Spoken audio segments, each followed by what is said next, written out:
There's a type of man you keep ending up with. He feels different at first. The connection is instant, electric even. Your friends don't see it. They say he's just like the last one, but you know better. This time it's real. And then, somewhere between the third month and the first real fight, you feel it. That familiar ache in your chest, the same anxiety, the same walking on eggshells feeling you swore you'd never tolerate again. And you ask yourself, why does this keep happening to me? Here's the part that changes everything. It's not happening to you. It's happening through you. Your childhood already chose him. You just haven't realized it yet. When you meet someone and feel that instant recognition, that spark, that sense of finally, your brain releases dopamine. You interpret it as chemistry, as destiny. But your nervous system is doing something else entirely. It's recognizing familiarity, not love, not fate, familiarity. And here's the thing. What feels familiar to your nervous system is not necessarily what's good for you. It's what you know. A child who grew up with emotional unpredictability, a parent who was warm one day and cold the next, learns to associate love with uncertainty. That child's nervous system wires itself to detect inconsistency as romantic tension. So 20 years later, when you meet a man who is warm and then distant, warm and then cold, your brain doesn't sound an alarm. It whispers, finally. Someone who feels like home. But he doesn't feel like home because he's your soulmate. He feels like home because he reminds your body of the first love you ever knew, the one you had to earn. I need you to sit with that for a moment, because this is not about blaming your parents. This is about awareness. And awareness alone changes everything. Psychologists call this attachment theory. You have probably heard the words anxious attachment, avoidant attachment. They get thrown around on TikTok like personality quizzes. But attachment is not a BuzzFeed result. It is a survival strategy your brain built before you could talk.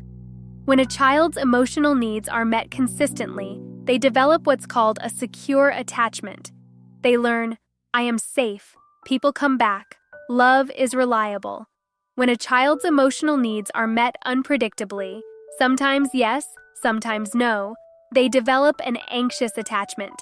They learn, I have to work for love, I have to monitor moods. If I'm good enough, maybe they'll stay. And when a child's emotional needs are consistently dismissed or punished, they develop an avoidant attachment. They learn, needing people is dangerous. I can only rely on myself. Vulnerability is weakness. Now listen carefully, because this is where it gets almost cruel in its precision. Anxiously attached adults are magnetically drawn to avoidantly attached partners, and avoidant adults are drawn to anxious ones, not because they're broken, because they are speaking the same childhood language. The anxious person says, please don't leave me. The avoidant person says, please don't need me. And both of them recognize that dynamic from the first home they ever knew. This is not a coincidence. It's a script. And your brain has been running it since you were 5 years old. In psychology, there is a concept called repetition compulsion. It is the unconscious drive to recreate early emotional experiences, even painful ones, in an attempt to finally master them. Think of it like this. As a child, you needed love from someone who could not consistently give it. You had no power to change that situation. Your little brain filed it away as an unfinished story. So as an adult, you find yourself drawn to men who cannot consistently show up, who give you just enough to stay, but never enough to feel safe. And every time, some quiet part of you thinks, maybe this time I'll be enough.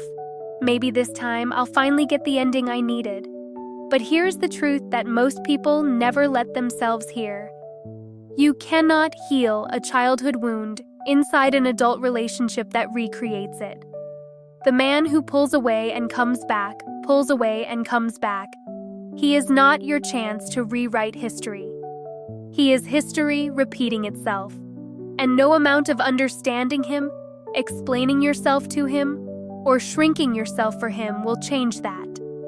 The only person who can give you a different ending is you. So how do you stop? How do you stop choosing the same man in a different body? The first step is not to change who you date.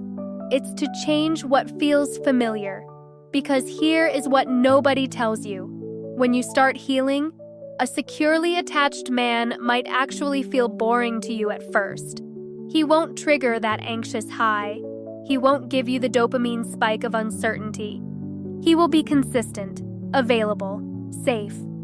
And your nervous system, still wired for the roller coaster, might whisper, "There's no spark. Something is missing." That is not your intuition talking. That is your trauma confusing peace with boredom.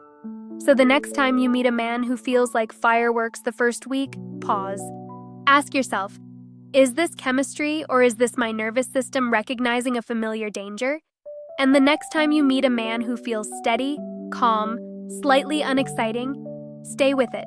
Ask yourself, am I actually bored or am I just not in fight or flight mode for the first time in a relationship? This is not about blaming you. This is about awareness. Instead of asking, why do I always attract emotionally unavailable men? Ask, what did I learn about love before I was old enough to question it? Instead of analyzing his every text for hidden meaning, notice the feeling in your body when he takes hours to respond. That anxiety. Who taught you that love feels like waiting? Instead of trying to become more lovable for someone who cannot love you consistently, ask, what would I need to believe about myself to stop auditioning for love I should not have to earn? And instead of telling yourself you have bad luck in love, try this truth on for size. My childhood patterns are not my fault, but they are my responsibility to heal. That last one, responsibility, is not a burden. It is freedom. Because if your childhood patterns chose your exes, then healing those patterns means you get to choose differently next time. You are not stuck. You were never broken. You were running old software on new relationships. And remember, my lovies, the goal is not to blame your past. The goal is not to dissect every failed relationship through the lens of attachment theory and walk away with more shame. The goal is to realize that you were never unlucky. You were not cursed. You were not too much, too needy, too difficult to love. You were simply following a map that was drawn before you could read. And now that you can see it, now that you understand the territory, you get to draw a new one. A connection that requires you to become smaller is already breaking. And the love you deserve does not feel like chasing. It does not feel like proving. It feels like arriving. Drop a heart in the comments if this hit somewhere you weren't expecting. And be honest with me, which of these patterns do you recognize in yourself? Because naming it is the first step to breaking it. If this video helped you see something new about your own story, please like and subscribe. Because on this channel, we do not just talk about what men do. We talk about what it means, what it reveals, and how you protect your peace while staying soft. Thank you for watching, my lovies, and I'll see you in the next video.